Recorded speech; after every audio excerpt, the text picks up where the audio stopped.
So first let's break this down. He is giving a more likely chance that Corvus Clave will be released in a campaign, and he did spill his beans a little bit, he's a little chitty chatty sometimes, that he thinks that Corvus will be announced for Doom War Chapter 2 once that's put into the game. It doesn't look like we're getting that this patch, so it looks like he's probably another patch out. He is given a 25% most likely chance that Proxima Midnight will be an Arena Store character. You guys can let me know what you think about that one. And then he is giving a 25% chance that Call Obsidian will be an Orb exclusive character. He told me that there's a little birdie chirped in his ear that it's possible that Call could replace a character that's been in an Orb exclusive orb. Yeah, Orb exclusive orb that has been there for almost 2 years. Hi guys, welcome back for another one. And yes, like you saw in the intro, in the very first ever Who's Next video, how close my bookie is in projecting where characters are going to go. Now, I've had a lot of fun placing bets with my bookie, and I hope you guys all have had fun placing bets with me, because our current leaderboard only has one person on it to start 2021, and that is Wrestling 43084 with 800 penguin bucks. And in case you guys want to know how you guys can get on this leaderboard, keep watching as I will review in the future.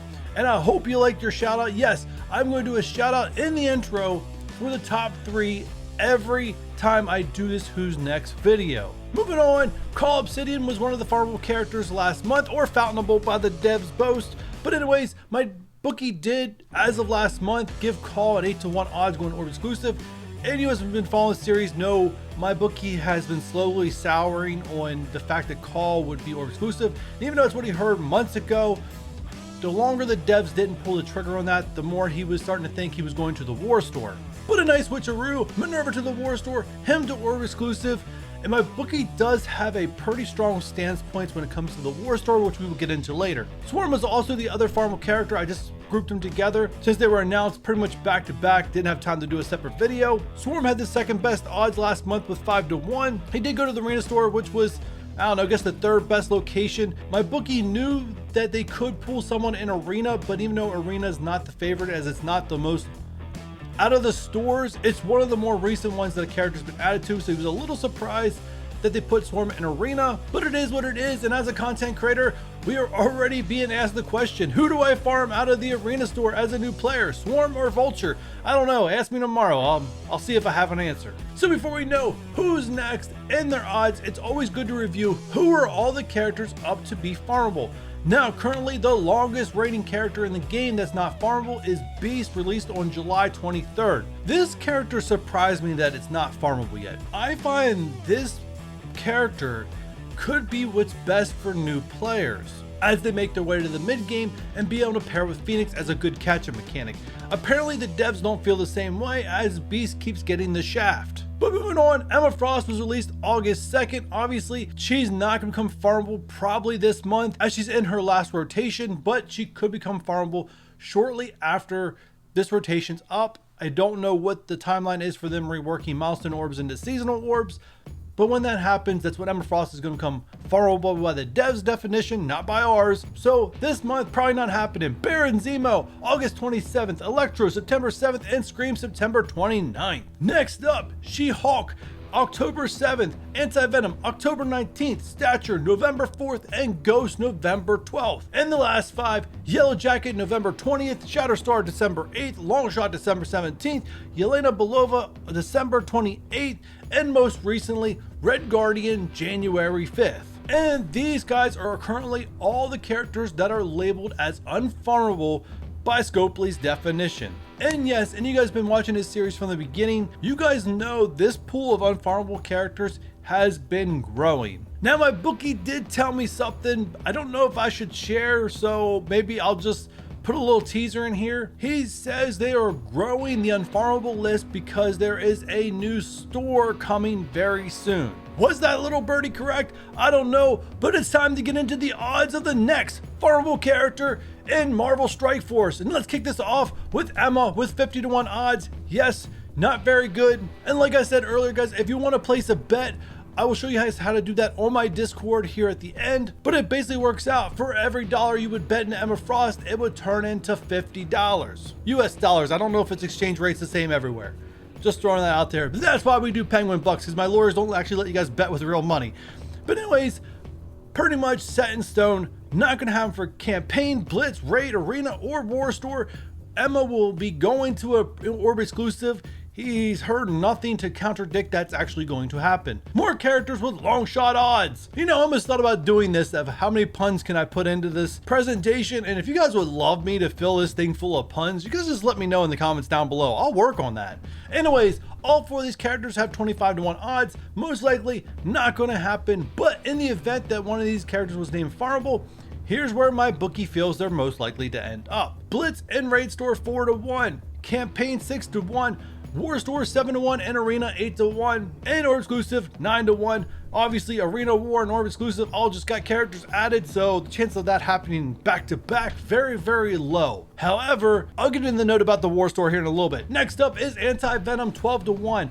My bookie doesn't think this move's going to happen, but he didn't feel like he should still keep giving it 25-to-1 odds, so it's getting 12-to-1. And if Anti-Venom is announced the next farmable character, most likely going to campaign. What my bookie is hearing, that when Anti-Venom is up to be added, he will be replacing Graviton and Doom War. Do you agree with that analysis? Or do you think my bookie's spending my money on booze? You guys can let me know.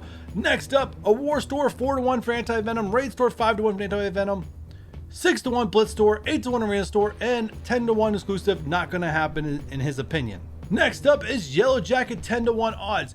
This was a weird one, and quite frankly guys, my bookie already had these odds pretty much set in stone before the announcement yesterday of me recording this, basically, of Pimtech being needed for Jubilee. My bookie's been telling me for months now that Pimtech was going to be needed for Jubilee. And any of you guys that have been asking me in Discord or places like that, you guys have seen me say it's going to be Pimtech. So the only change my bookie made in the last 24 hours was he actually moved the odds of Yellow Jacket back.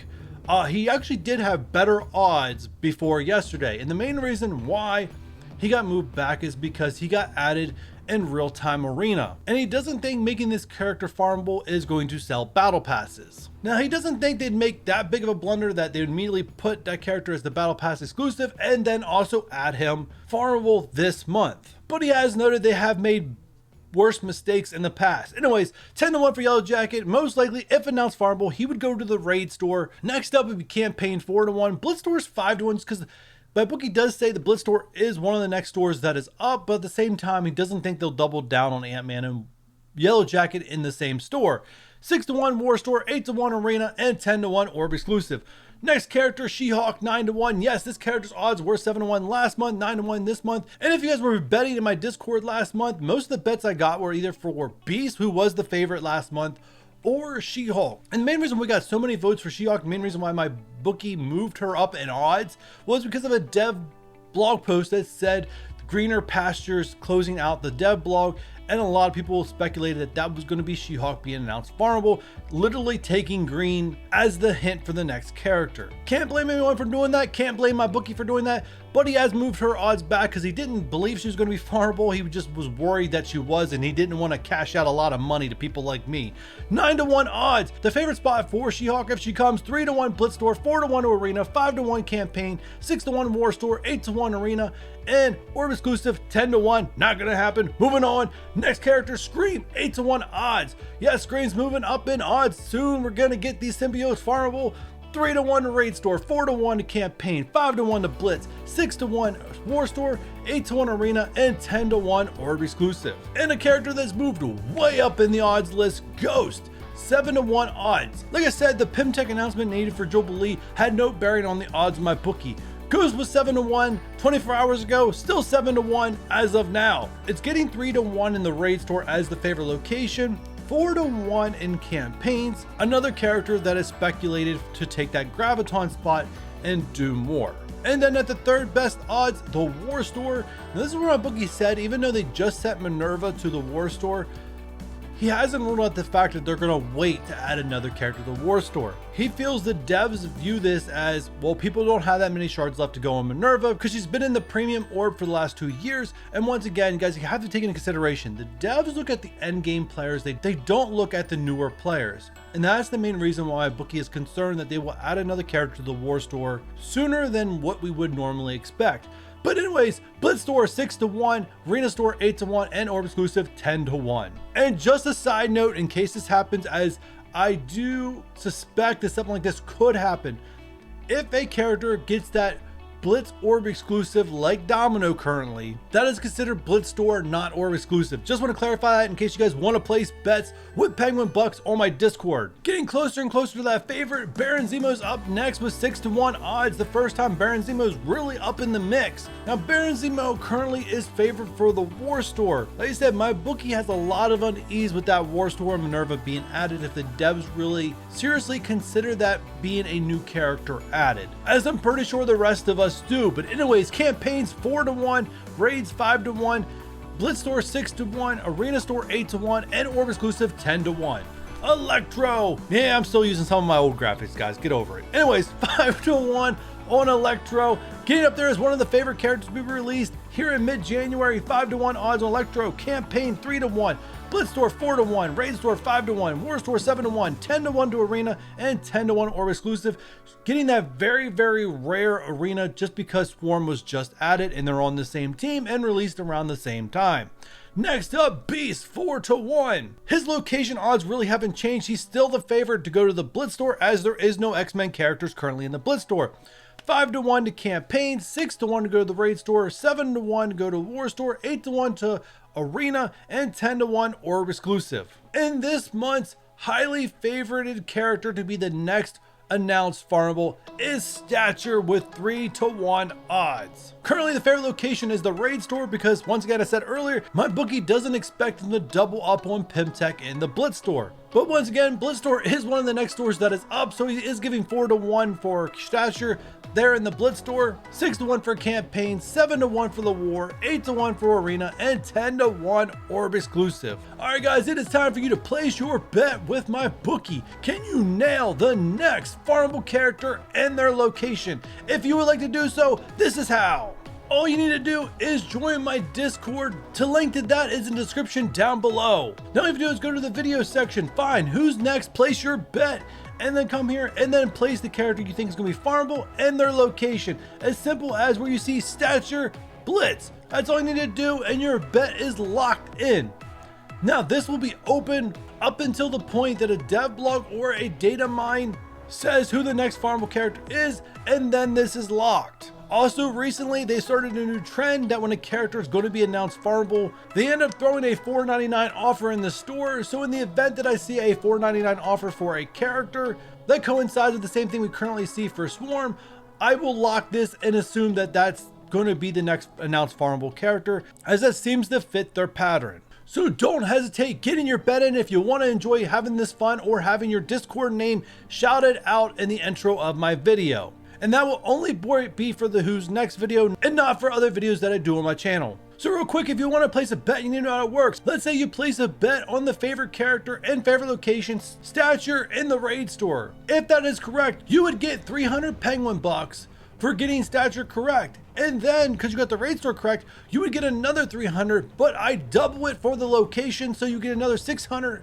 Penguin Bucks, giving you a total of 900 Penguin Bucks on the leaderboard if that would come true. And with that said, guys, if you enjoyed this video, give me a thumbs up. If you're new here and have not done so already, hit that subscribe button. And if you don't want to miss the next Who's Next video, don't forget that notification bell. And with all that said, I will catch you guys in the next one.